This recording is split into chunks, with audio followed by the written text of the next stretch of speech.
In a quiet, sunny corner of a big green meadow, there was a small, sparkling pond.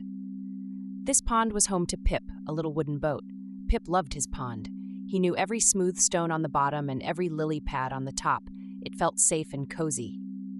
But the pond was connected to a big, wide river that flowed past. The river whispered stories of faraway places, but its currents looked too strong and too fast for a little boat like Pip. He would peek at it, then quickly sail back to the middle of his pond. One morning, a cheerful duckling with fluffy yellow feathers paddled by. She quacked. "Have you ever seen the sunbeam lilies down the river?" Pip just shook his little mast. He was too scared to even think about it. All day, Pip thought about sparkling lilies. He wanted to see them. He really did. Maybe being brave wasn't about not being scared. Maybe it was about being just a little bit brave, even with wobbly sails. He decided he would try, just for a moment. Taking a deep breath, Pip steered toward the river's edge. He pushed his little wooden nose just past the weeds that separated his pond from the big water.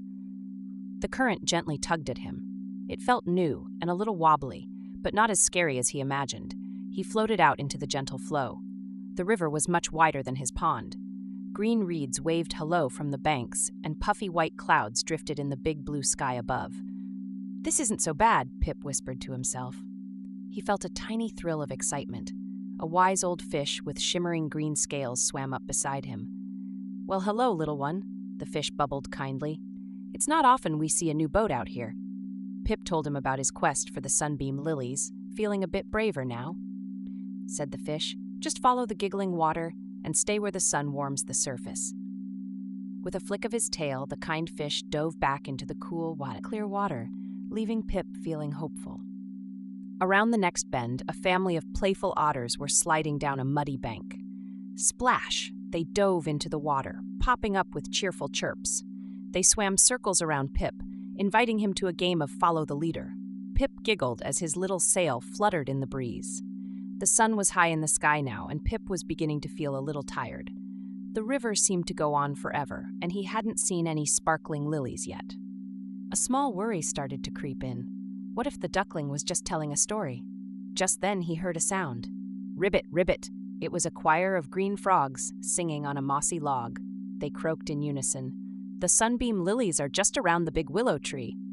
Their song filled him with new energy. Pip sailed eagerly toward the big, droopy willow tree. As he rounded its long green branches that dipped into the water, he saw it. A soft, golden light was glowing on the water ahead. It wasn't the sun. It was something magical, something he had only dreamed of. He had found them. It was a whole field of lily pads, and each one held a flower that glowed with a warm, gentle light. They really did look like 1,000 tiny suns floating on the water. It was the most beautiful sight Pip had ever seen. As he floated happily among the glowing flowers, Pip understood.